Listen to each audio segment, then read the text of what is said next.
Welcome back to Tabletop Titans and another Titan Tactics. 9th edition has been absolutely ripe with massive, complicated, layered codexes that have really created a giant rules problem.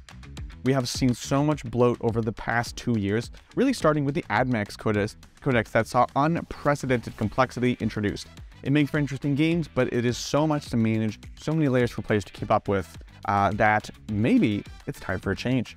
The World Eaters Codex, just released, is a complete breath of fresh air. It has absolutely pared everything down. There's few layers. And so what we're going to do today is we're going to take a look at what those layers are and see, maybe, is this the future of 40k? Of course, if you do enjoy this content, please like and subscribe, hit that button down below and ding that bell so you can get notified of all of our future videos. So previously, pretty much every codex has these 5 layers built into it.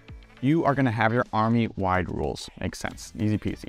Next up, however, you're going to have a second layer, which is your doctrine-like abilities. This is an ability that you get if your army is solely of that faction or agents of whatever. And this is usually something that's going to be progressing from turn to turn. So we'll call that doctrine-like ability. You then have an additional system that allows you to modify this doctrine ability. It might be a super doctrine for Space Marine. It might be a way of manipulating tides with Grey Knights and things like that. So you have an additional system that lets you manipulate that. After that, we of course have the sub-factions, each of which have their own rules. They have their own warlord traits, their own relics, and their own stratagems, adding on to a massive core of stratagems already in the book. And last of all, we also saw the introduction of chapter command abilities, where we switched over from command point upgrades to points upgrades. So chapter command, you have upgrades for the different pivotal roles for Harlequins, whatever it is, chapter command. So these are 5 different layers that are going to make for a very layered, very complex codex. Interesting, but maybe a little bit too much. The World Eaters book, however, comes along and says we're going to get rid of pretty much all of that. You have an army-wide rule, which never changes. There's even an alternative build in here, kind of an army of renown, that doesn't change that army rule at all. You do have blood type points, which are their doctrine-like ability, and so you can trigger those and use those. There's no sub-factions for better or worse, keeping it very simple. There's also no chapter command. There's no points upgrades. And so that's going to cut out that whole layer right there. And as mentioned, there are 2 ways to play the army. There's the regular build, then there's the Red Angel sort of build. And what's interesting is both of them have 3 relics, 3 warlord traits, and 8 stratagems, but they don't stack, right? This is not your Drakari book coming out with a ton of stratagems and then immediately releasing Cult of Strife, adding a whole bunch more layers onto it.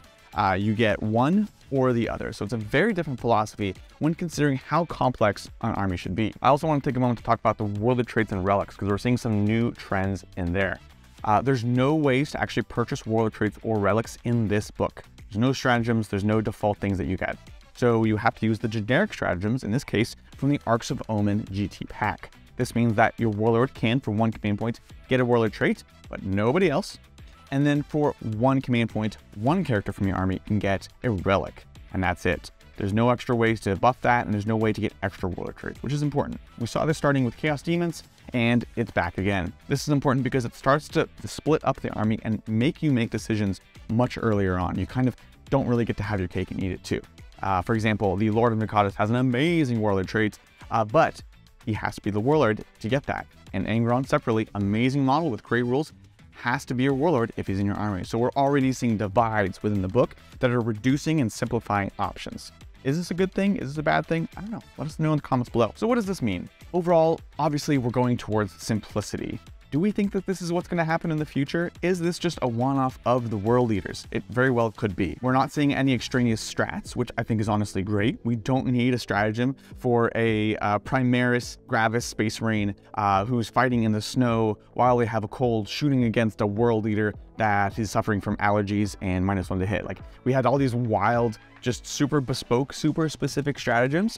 Let's just make them big, broad, generic, and work for the army. And that's what we're seeing here. So I think that genuinely something I feel is a good thing. It is an upgrade. We're also seeing less stacking of abilities. We're seeing restrictions.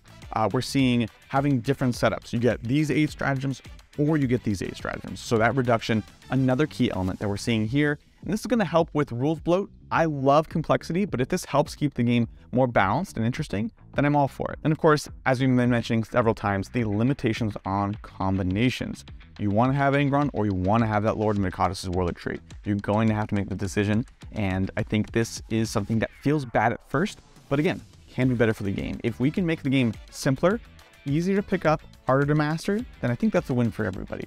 But overall, I am really curious. Do you all think that this is going to be a pattern moving forwards, or do you think it's a one-off for World Eaters? Additionally, are you happy to see these changes? What are you thinking about? And what would you like to see them even take further in the world of Warhammer? That's going to be it for me. I'll catch you all next time on the Tabletop. Bye!